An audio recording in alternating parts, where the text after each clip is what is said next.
And you'll notice here on these models there is a camera track.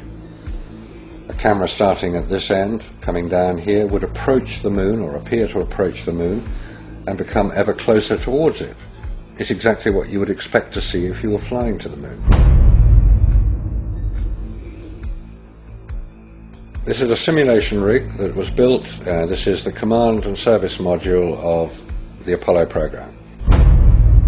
And you'll notice that the window here looks out onto a block here. And there's another one here. They're curved. These are the screens onto which the lunar surface was projected as the craft made a simulated approach towards the lunar surface. Is what we're seeing a mixture of fact and fiction? It is fact. It is fiction. It's mixed together. It's hard to separate them until you examine it closely. If a spacecraft is in deep space, the only possible explanation for a light seen through the window of the spacecraft is the sun. It's the only bright light in space. If it's not the sun, then it has to be some other artificial light, which implies that that particular image is possibly fiction. July 1961. NASA were soon being criticized for the flimsy construction of their hardware. The first orbital capsules did not even have windows in them for the astronauts to look out of. One of the most vocal critics was one of NASA's most respected astronauts, an all-American hero named Virgil Gus Grissom, who almost drowned when recovery helicopters were unable to lift his space capsule from the sea. After a successful journey into space, Gus Grissom almost died through NASA's bad planning.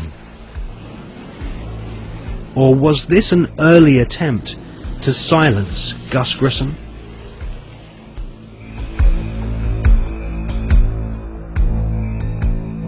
May 1963. Astronaut Gordon Cooper experiences re-entry problems in his Faith 7 rocket ship. 7, 6, 5, 4, 3, 2, 1. Roger, have a lift off and the clock is operating. Touch the clock.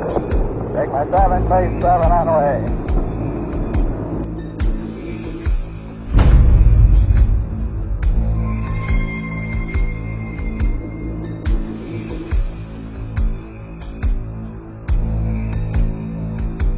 The prototype lunar module, known as the LIM, had serious stability problems.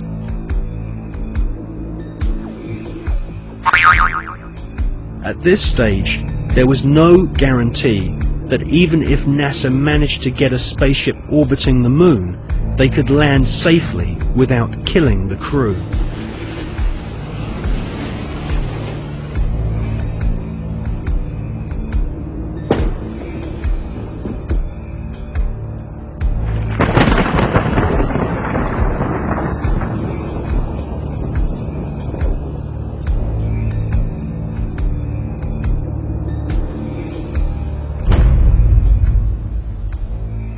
Could the footage which we see of the LIM approaching the moon be filmed in a TV studio? It was filmed in a TV studio. There's absolutely no doubts whatsoever about that. And the way that this film was created was by the use of models. There's nothing secret about the models. They exist. You can go and see them today. The models were very lifelike, very realistic. There is one that is a life-size model. It's in Flagstaff in Arizona. It's 2 miles long, and it's an exact replica of the Sea of Tranquility.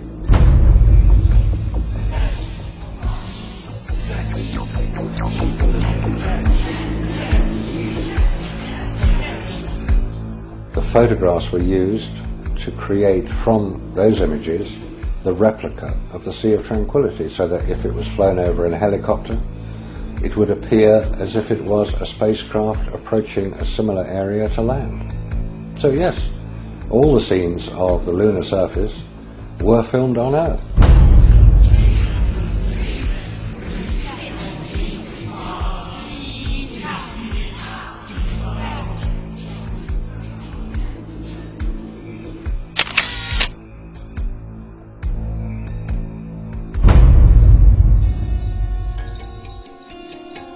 June 1965, Gemini 4 is launched and the first man walks in space. Like the quantum started.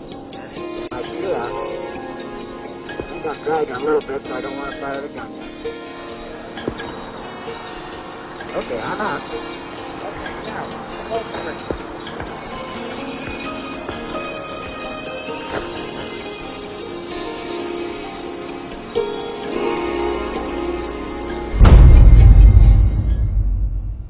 Extensive rehearsals at docking spacecraft were performed in low Earth orbit.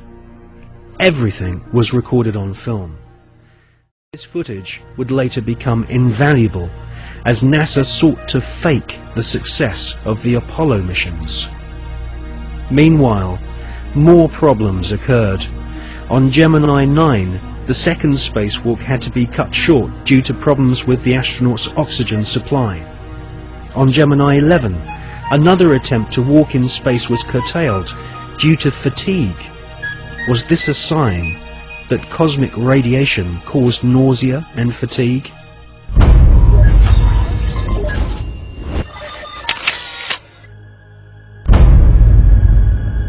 NASA could not risk the public humiliation of having brave astronauts crashing to their deaths on the lunar surface broadcast on live TV.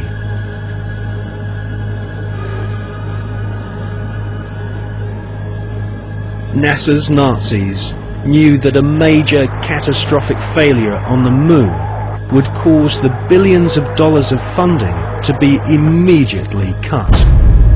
Anyone with the most elementary grasp of science could tell that the Saturn V rockets were merely big versions of the Nazis' V-2 killing machines.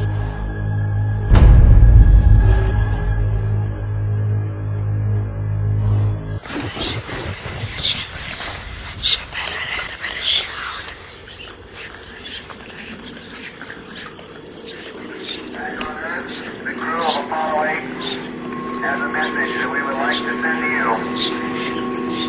In the beginning, God created the heaven and the earth.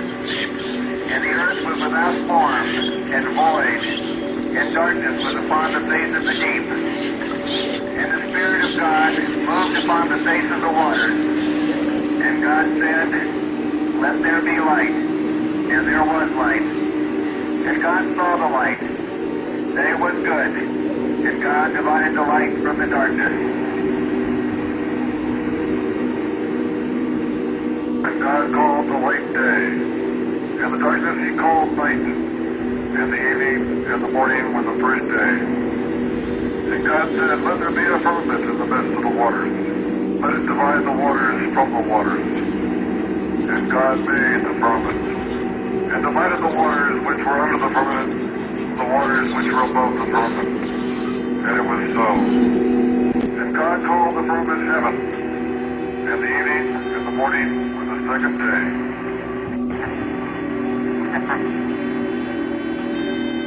God said, "Let the waters under the heaven be gathered together into one place, and let the dry land appear." And it was so. And God called the dry land earth, and the gathering together of the waters called he sea. And God saw that it was good.